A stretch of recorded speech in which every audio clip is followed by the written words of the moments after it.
everyone is talking about Dopamine. A dopamine detox. But does it really work or even require? Let's see in this video.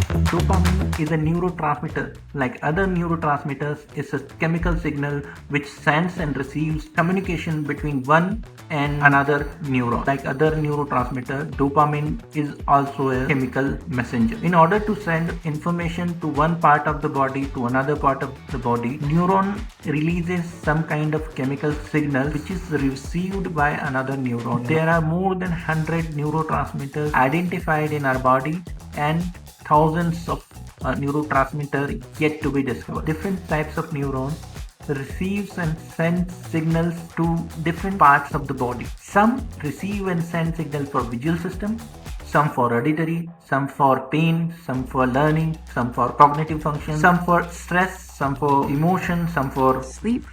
Dopamine plays important role in movement control and reward dependent learning, which is simply called instrumental learning in psychology. Detoxification is a process to remove some kind of toxic chemicals from our body, commonly used through dialysis, using any antidote after the poisoning, or period of withdrawal after consuming some kind of psychoactive drugs like alcohol, opioid, or nicotine.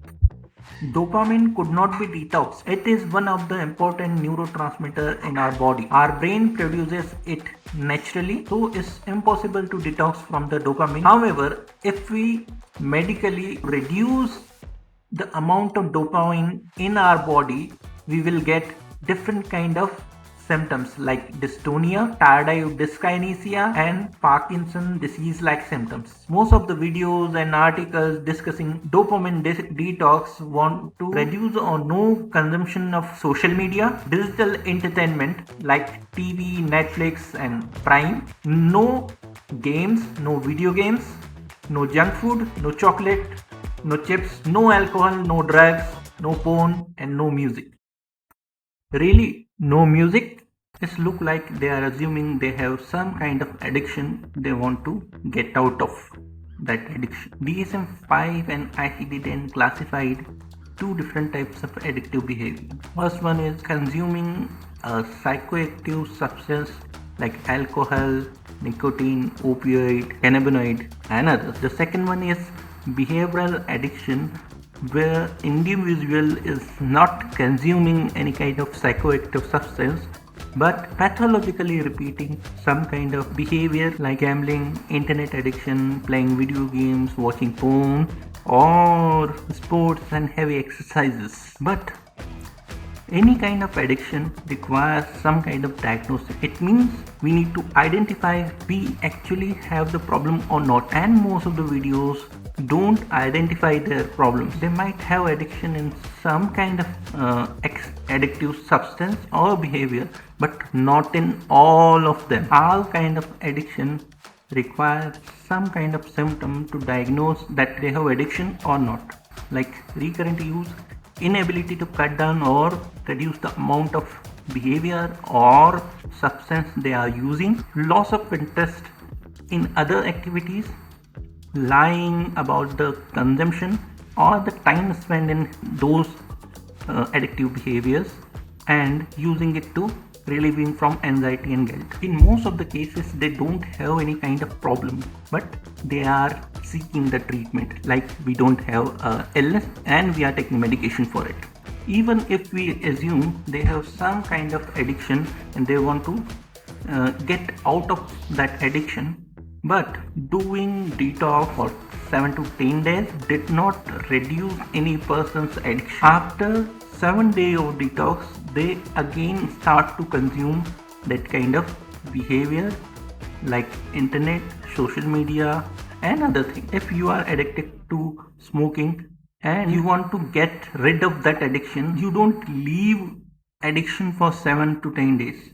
You leave smoking forever. You stop consuming it. In similar way, if you have any kind of behavioral addiction like internet use or anything, you must stop the continuous use. If you think you have certain kind of behavior that are addictive and you want to address that, so address that for a lifetime, not for 2 days, 3 days, 7 days, 10 days program. Second one is dopamine release depends on pleasure or reward behavior.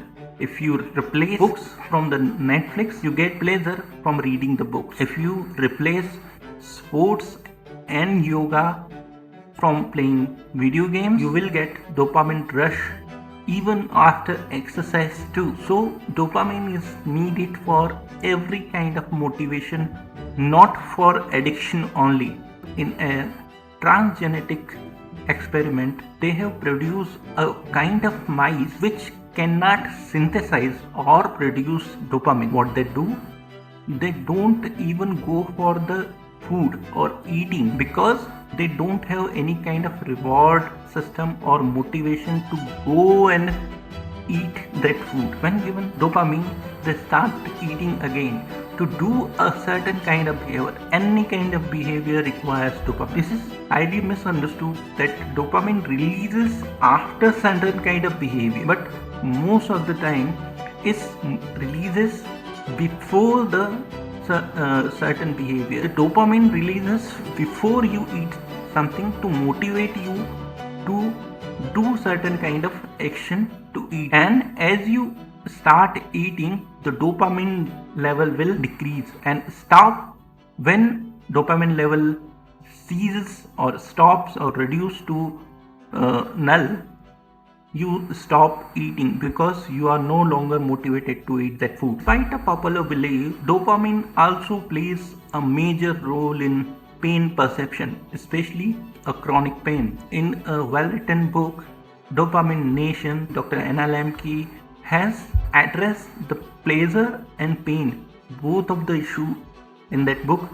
If you want to read the book, link in the description. In her book, she discussed that pleasure and pain both are the inevitable part of our life, and both are mediated by the dopamine. Dopamine is one of the neurotransmitters available in our brain. Assuming a single chemical is responsible for a wide array of symptoms and addiction and all those things is wrong. Other neurotransmitters like GABA, non-adrenaline and serotonin plays an important role in addiction. If you have any kind of addiction, behavioral or psychoactive substance, address them. And dopamine detox is not your thing, so don't do it.